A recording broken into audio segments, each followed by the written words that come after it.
केंद्रीय मंत्री और लोक जनशक्ति पार्टी रामविलास के प्रमुख चिराग पासवान ने सोशल मीडिया पर जान से जो उनको मारने की धमकी मिली थी और धमकी में कहा गया था कि उन्हें 20 जुलाई से पहले बम धमाके में मार दिया जाएगा। इस धमकी के बाद बिहार की कानून व्यवस्था को लेकर चिराग ने राज्य सरकार पर तीखा हमला बोला और पूछा कि बिहारी अब और कितनी हत्याओं की भेंट चढ़ेंगे। ये धमकी ऐसे समय में आई जब चिराग पासवान बिहार में अपनी पार्टी के लिए विधानसभा चुनाव प्रचार में जुटे हुए हैं और कानून व्यवस्था का मुद्दा इस बार के चुनाव में सबसे अहम माना जा रहा। धमकी मिलने के बाद पार्टी प्रवक्ता डॉक्टर राजेश भट्ट ने पटना के साइबर थाना पहुंचकर मामला दर्ज कराया और प्रशासन से मांग की कि धमकी देने वाले व्यक्ति को तुरंत गिरफ्तार किया जाए और कड़ी कार्रवाई की जाए। डॉक्टर भट्ट ने कहा कि ये लोकतंत्र पर हमला है और दलित नेतृत्व को दबाने की कोशिश है, जिसे बर्दाश्त नहीं किया जाएगा।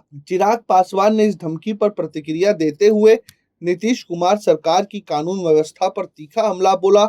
उन्होंने एक पोस्ट कर पूछा कि बिहारी अब और कितनी हत्याओं की भेंट चढ़ेंगे। ये समझ से परे है कि बिहार पुलिस की जिम्मेदारी क्या है। चिराग पासवान के पोस्ट पर जेडीयू प्रवक्ता अभिषेक झा का रिएक्शन सामने आया। उन्होंने चिराग पर जुबानी हमला बोला और कहा कि लोकतंत्र में सबको बोलने की आजादी है, लेकिन नीतीश कुमार के सुशासन पर सवाल खड़ा करना गलत है, क्योंकि नीतीश कुमार हमेशा अपराधियों के खिलाफ जीरो टॉलरेंस की रणनीति पर काम करते हैं। राष्ट्रीय जनता दल नेता तेजस्वी यादव ने चिराग पासवान को मिली धमकी पर प्रतिक्रिया दी। उन्होंने नीतीश कुमार सरकार और केंद्र सरकार पर करारा तंज कसा। तेजस्वी ने कहा कि जाकर प्रधानमंत्री से बोलिए कि बिहार में जंगल राज आ गया है। ये मामला उस समय उठा है जब हाल ही में पटना में कारोबारी गोपाल खेमका की बाइक सवार हमलावरों ने गोली मारकर हत्या कर दी थी। चिराग ने बीते सप्ताह सारण जिले में एक जनसभा को संबोधित करते हुए कहा था कि बिहार में कानून व्यवस्था चरमरा चुकी है, हत्याएं और अपराध आम बात हो गए हैं। यह हम सभी के लिए चिंता का विषय है। ये मेरे लिए भी चिंता का विषय है। मैं जिस सरकार का समर्थन करता हूँ वह सुशासन के लिए जानी जाती है, लेकिन हालात इसके उलट है। कहीं ना कहीं चिराग पासवान ने फिर से नीतीश कुमार पर अप्रत्यक्ष रूप से निशाना साधा है, लेकिन चिराग पासवान साथ ही ये भी कह रहे हैं कि मैं नीतीश कुमार और बीजेपी के साथ ही चुनाव लड़ूंगा, लेकिन आने वाला समय देखेगा कि किस तरीके से क्या चिराग पासवान बिहार